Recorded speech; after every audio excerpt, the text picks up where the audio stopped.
This is my main router. This is an Ethernet cable. And this is the TL-WR845N wireless in router, which I will be setting up as an extender.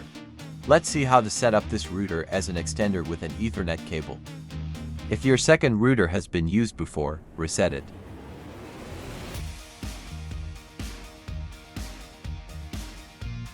After resetting the router, connect an Ethernet cable from your main router to the second router.